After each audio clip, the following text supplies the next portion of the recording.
Come on. Come on in. Come on. Let's have a talk about how you can narrow down which book to write first.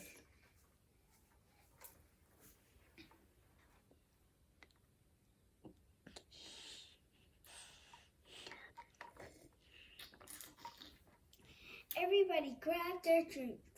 Everybody grab our drinks. Show them what you're drinking. I'm drinking water. It says unicorn water, and you can grab whatever you want. Juice, what? Whatever. But not soda. Not soda. Why not soda? Because it's too strong. It is too strong. We don't really like soda. It burns you up inside. Yes. So today, we are going to discuss narrowing down your book ideas. So she's drinking on her unicorn water. That is her super water. That is one of her superpowers. And this is, well, my Apothic Wine.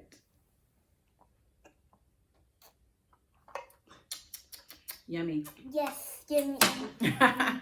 So, narrowing book ideas. One of the first things people say to me during consultations is, "Hey, writer boo." And I say, "Hey, boo, hey." And then they say, "I have so many book ideas. I don't know where to begin." And I laugh because, of course, we all have so much to say, right? We think everything we have to say is important, and we want everybody to know. Some people think they have a lot of books and they don't know which one to write first with. That's right, Pink. So, Pink. I'm sorry, Blue, right? We're going with Queen Mermaid Blue now? Mm-hmm. Okay, that's right. So, she's right. They come to me and they say, well, let me tell you what I want to write about.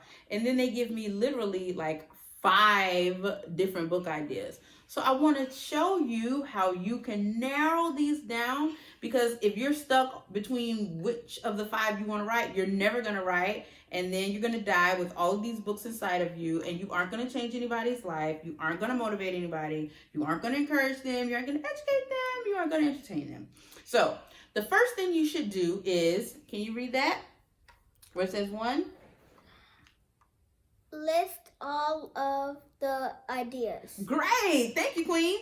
You list all of your ideas. So just get you a pad, not a note like in your app, like no technology. We're talking pen on paper. You need to feel the strokes of the pen, feel the strokes of the pencil, so that you can really dive deep into this thing. You can have whatever color pen you want. Whatever color pen you want. That's right. So list out the ideas that you want. You want to list them like broad, so you have room to write under them all, or you can turn the paper sideways and write down that way. 2, think about your motivation for writing each book. So book 1, what is your motivation? Book 2, what is your motivation? Book 3, what is your motivation? This will help you determine if it's really important for you to get that book out, period, and then which one you should want to get out first because you're more motivated. Your motivation can be educating, it can be entertaining, it can be inspiring, it can be helping people get closer to Christ. I've done a few devotionals. So whatever your motivation is, write your motivation under each book. Step 3. Can you read step 3? No, we're down here. I'm sorry, it's scribble scrabble. Which would be the easiest?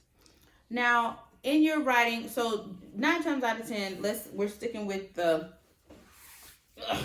5. So which of the 5 books would be the easiest for you to write? Are we talking poetry here? We talking a novel? You want to tell your story, kind of like a biography, but not really? Or are you writing inspirational books? Of these books, which is going to be the easiest for you to write? If you're writing a book about your life, then that may be a little challenging to write because you're talking about the things that you've overcome. What you about to say? And what you like to eat, what things you like to do and love to do. Right, and those would be the easy things to talk about. Or if you are discussing how to make unicorn water, then that's going to be easy. For me to write a PDF about the self-publishing process, it'll probably literally take me 30 minutes to type it up. It's going to be easy because it's what I do, and it's something easy for me because I have done it for years and I do it all the time, versus me writing a tell all about my life because something tragic happened and I want people to hear my side of the story. So determine which is going to be the easiest.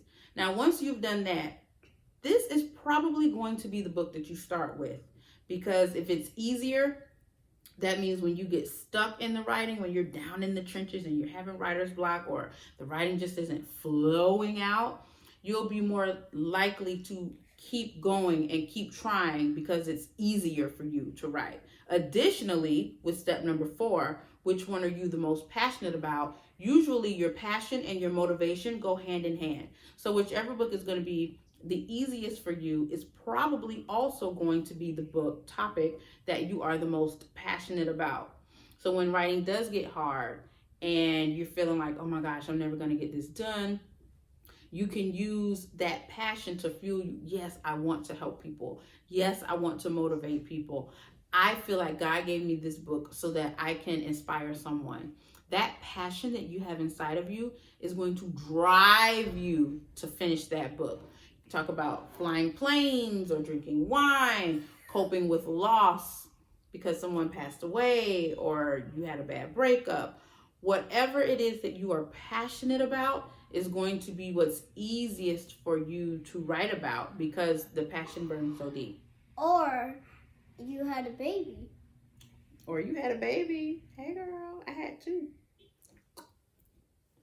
All right, so if you need any help narrowing down your book ideas, you've done this process and you still are having a difficult time, hit me up, Carla at writewithcarla.com. We will schedule you a consultation and we'll get the ball rolling so we can get you going in the right direction. Or you can go to Yaya Girls. Well, we're not cross-contaminating right now. Yeah. This is all about writing. Okay, all right. Thank you guys.